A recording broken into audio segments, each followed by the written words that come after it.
کے بعد ہمارے پاس سوال موجود ہے اور سوال کرنے والے نے ہی پوچھا ہے کہ آغا صاحب غسل کرنے کا صحیح طریقہ بتائیے کہ ہم نے اکثر سنا ہے بچپن سے ہم مدرسوں میں ہی سنتے ہوئے آئے ہیں کہ ہمیں جو ہے جب غسل کرنا ہو تو ہم پہلے 3 مرتبہ سر کو گردن تک دھوئیں اچھی طرح، پھر سیدھے حصے کو صحیح سے 3 مرتبہ دھویا جائے، پھر الٹے حصے کو 3 مرتبہ دھویا جائے۔ تو آغا صاحب یہ 3 مرتبہ دھونا واجب ہے یا 3 مرتبہ دھونا بہت زیادہ ضروری ہے، یا ہم 1 مرتبہ بھی دھو سکتے ہیں؟ اور یہ ترتیب کرنا کہ ہم پہلے صرف سیدھے حصے کو دھوئیں تو اس میں تو الٹے حصے کی جانب بھی پانی جا رہا ہوتا ہے، اور یہ ترتیب کرنا تھوڑا مشکل ہے۔ اگر جو افراد شاور سے نہاتے ہیں ان کے لیے غسل کیسا ہوگا، اور مگ سے نہانے والے افراد کے لیے غسل کیسا ہوگا، وضاحت فرمائیے گا۔ دیکھیں جی، یہ 3 دفعہ دھونا نہ واجب ہے نہ بہت زیادہ ضروری ہے۔ 1 دفعہ کافی ہے۔ 1 دفعہ آپ سر و گردن کو دھوئیں اور 1 دفعہ دائیں۔ اچھا، یہ کہا گیا ہے کہ آپ دائیں حصے کو کاندھوں سے شروع کر کے اور پاؤں کی انگلیوں تک دھوئیں۔ یہ نہیں لکھا ہوا کہ اس دوران جو آپ کا بایاں حصہ ہے اس کو بالکل 50-50 کر کے جو ہے نا وہ آپ کے بائیں حصے کے اوپر جو ہے نا پانی کا کوئی قطرہ نہ گرنے پائے، ایسا نہیں ہے۔ دایاں حصہ جو ہے یقینی طور پر وہ دھویا جائے۔ اس دوران اگر کچھ پانی بائیں حصے پہ بھی چلا جاتا ہے یا بائیں حصے کو دھوتے وقت کچھ پانی دائیں حصے پر بھی گرتا ہے تو اس میں جی کوئی حرج نہیں ہے۔ ظاہر ہے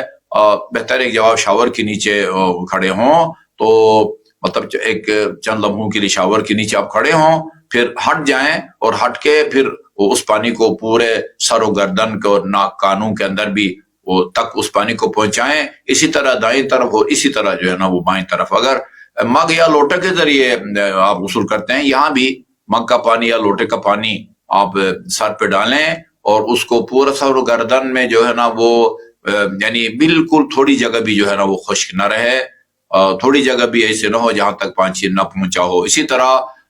غسل کے موقع پر بھی، یا خصوصاً غسل کا جو ہے وہ کافی کچھ نازک ہے، مثلا بغلوں کے نیچے ہے، یا آدمی وہ دھوتا ہے تو وہ بالکل وہ سرین کا جو حصہ ہے اس میں جو ہے نا وہ دائیں طرف دھوتے وقت بھی بائیں طرف دھوتے وقت بھی جو ہے نا وہ یعنی جو وہ چھپی ہوئی جگہ ہوتی ہے گوشتوں کے درمیان، وہاں تک جو ہے نا ہاتھ کے ذریعے پانی پہنچانا۔ اسی طرح پاؤں کے انگلیوں کے درمیان میں بھی، انگلیاں اگر بالکل یوں چپکی ہوئی ہوں تو ہو سکتا ہے وہاں تک پانی نہ پہنچے، تو لازمی طور پر جو ہے جب تک ہاتھ نہیں پھیریں گے پورے دائیں ہاتھ بدن کے اوپر اور پورے وہ بائیں حصے پر، تو اس وقت تک صحیح نہیں ہوگا۔ اب بالکل جو یہ نہیں کہنا چاہتا کہ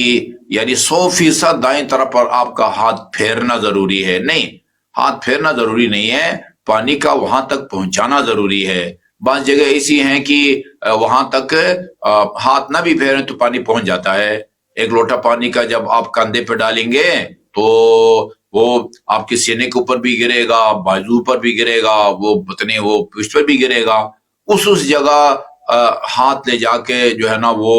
ہاتھ لگا کے اور پانی کو پہنچانا ضروری ہے، جہاں عام طور پر 1 دفعہ ڈالنے سے وہاں تک پانی نہیں پہنچتا، جس کی میں نے 2 مثالیں آپ کی خدمت میں پیش کر دی۔